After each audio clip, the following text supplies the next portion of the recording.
नमस्कार, मैं श्रेया शुक्ला। आप देख रहे हैं वीके न्यूज। इजराइल और हमास के बीच चल रही जंग अब एक घातक मोड़ ले चुकी है और 79 दिनों से जारी ये जंग अब एक ऐसे मोड़ पर आ चुकी है जो आने वाले समय में किसी भी लड़ाई, किसी भी युद्ध की शक्ल बदल कर रख देगी।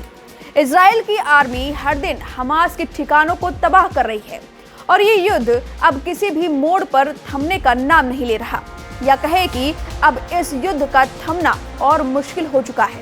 कारण गाजा में जारी ये जंग अब और घातक मोड़ ले चुकी है, क्योंकि अब इस जंग में इजराइल ने एक ऐसा खास सिस्टम तैयार किया है जो केवल 24 घंटे में हमास के 100 से ज्यादा टारगेट्स को नेस्तनाबूद कर देगा। एक ऐसा हथियार जो चुपके से हमास के ठिकानों में घुसेगा और तबाही मचा कर लौटेगा। जी हाँ, ये युद्ध भले ही इजराइल ने शुरू ना किया हो, लेकिन ऐसा लगता है कि इसका अंत अब इजरायली सेना ही करके मानेगी।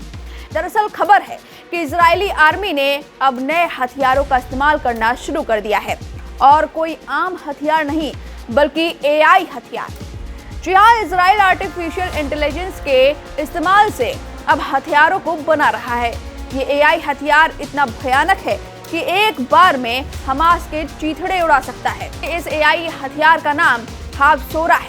विदेशी मीडिया रिपोर्ट्स के मुताबिक इजरायली आर्मी आर्टिफिशियल इंटेलिजेंस के इस्तेमाल से हमास की सुरंगी और हिडन टारगेट्स को लगातार निशाना बना रही है।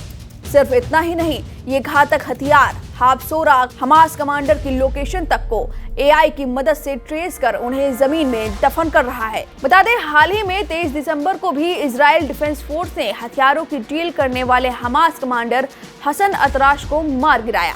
इजराइल का दावा है कि इस हमले में हमास कमांडर के अलावा भी कई कमांडर्स की मौत हुई है। हसन अतराश की मौत इजराइल के लिए एक बड़ी जीत है। इजराइल का कहना है कि हसन अतराश को हथियारों का इंतजाम करने की पूरी जानकारी रहती थी, और तो और गाजा तक किस रूट से हथियार आएंगे इसकी भी जानकारी हसन अतराश के पास होती थी। कई रिपोर्ट्स में दावा किया जा रहा है कि इजराइल ने हमास के इस कमांडर को मारने के लिए अपने नए बनाए AI वेपन का इस्तेमाल किया है।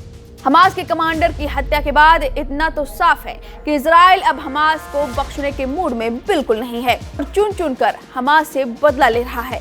AI की इस जंग में एंट्री के बाद अब सवाल उठ रहे हैं कि क्या अब जंग लड़ने का तरीका बदलने वाला है? क्या भविष्य में युद्ध इंसान और मशीनों के बीच होगा?